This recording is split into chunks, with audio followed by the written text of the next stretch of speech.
Did you know that Topps printed 250 million baseball cards in 1974? I did not know that until today. We're going to talk about that story and Caitlin Clark's huge auto sale. Stick around.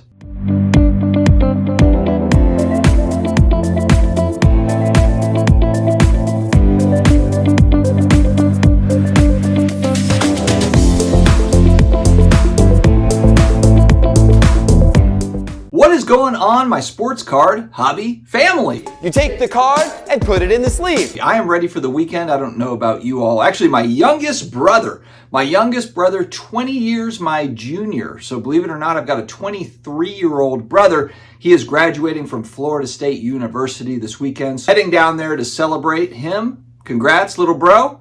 And we've also got no flag football this weekend, so it kind of worked out well. A little bit of a bye week, and I'm going to be out of town anyway. Everything is lining up. Before we dive into the meat and potatoes, Friday shout-outs, Wooten Sports Cards on Whatnot. My guy sells out pretty much every single week, all the football card goodness. Make sure to check out Wooten Sports Cards on Whatnot. Also, Card Capsule. You need supplies, and you need them at a good price. Card Capsule has got semi-rigids, got cases as well, got all the stuff that you need. So go to Card Capsule, 10% off. I believe the code is SportsCardDad, but let me know if you run into an issue. Card Capsule is really the place to get all of your supplies, cases, etc. And VintageBreaks.com, offering unique opportunities with vintage set breaks, and also one of the best companies as far as bonuses and giveaways and all that sort of stuff. So check out VintageBreaks.com, and they're also Vintage Breaks on YouTube. All right, Rich over there at Sports Collectors Daily did an amazing article here over the last couple of days. I was just reading it, and I thought, man, this is awesome. I did not know this.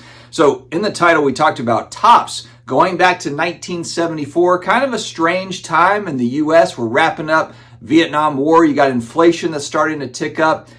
Just like every decade's got its challenges for sure. But interest in baseball cards was moving upward. And really, as we look at those mid-70s, not to say that they weren't printing a lot of cards going back previous to that, but the mid-70s is really when it started. The gears started really turning as far as print runs and everything else. And then you see it in the 80s going bananas. But I thought this was really interesting. I didn't know this. Rich says that 250 million baseball cards, not sports cards, just baseball. They also had football. They also had basketball. They also had hockey. Millions more in those sports as well. But 250 million cards were printed by Topps in 1974. That is more than I thought. And really, when you think about print runs of today, I know we kind of think about, man, print runs are so crazy. Print runs are going through the moon. But even with all the different sets that they're printing, it's not coming close to 250 million cards. It's not, at least unless I'm missing something.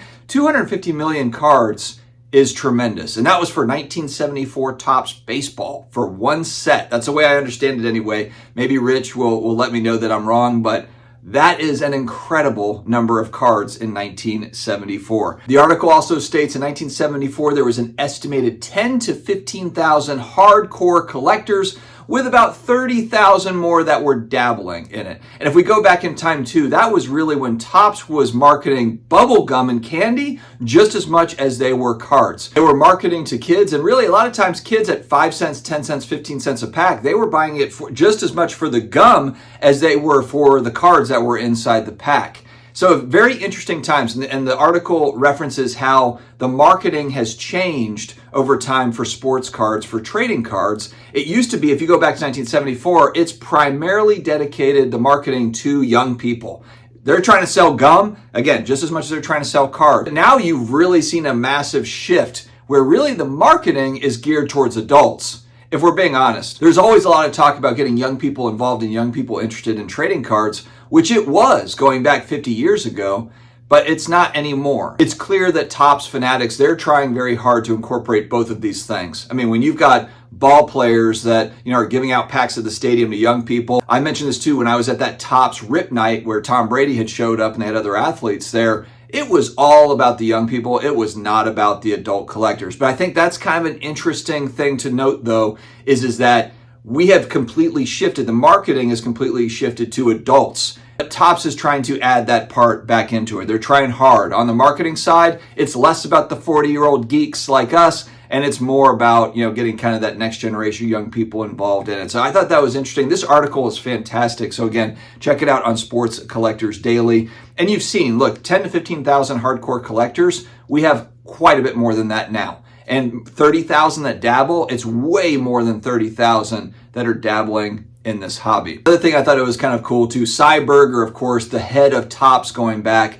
He is an absolute hobby legend, obviously, but it's referenced here that Cy used to write all the write-ups on the back of the baseball cards for each player. And it says here that, what do you write for a guy that had 25 errors and was batting 174? This guy stinks. I actually put something positive on the back of each of these cards. And again, if you go back in time, for me too, it wasn't that long ago for me when I was a kid where I was checking box scores in the late 80s and stats in the newspaper, not on TV. My parents didn't have cable. I didn't have ESPN in the late 80s, early 90s. It was literally like we were checking the next day's newspaper to see what were the statistics, who won, what were the current standings in the NBA, NFL, all that stuff. I mean, times have obviously changed dramatically. Baseball cards have always been an education into a particular player. So anyway, I thought that was very interesting. Again, check out that story, Sports Collectors Daily, great website. Now we move to the modern stuff. Caitlin Clark, 1-of-1 auto card on Panini's site, pretty much instantly sells for $10K. I actually wonder if Topps, because it sold instantly at $10K, I wonder if they're kicking themselves like, why didn't we have it at 15? Why didn't we have it at 20? These companies, they just print money. I wonder how much Caitlin Clark got paid also to sign. Because obviously she's signing more than this 1-of-1, and they're not going to get $10,000 for every single one. But I always do kind of wonder that. So anyway, we've got a huge Caitlin Clark sale. I've talked on the channel recently, and this is amazing, how if you look back over the last 12 months, the cards that have really appreciated the most out of all these prospects, all the prospecting that everybody's doing, we're getting the baseball prospects, Wimby and this and that or whatever, Caitlin Clark's cards are the ones that are up the most.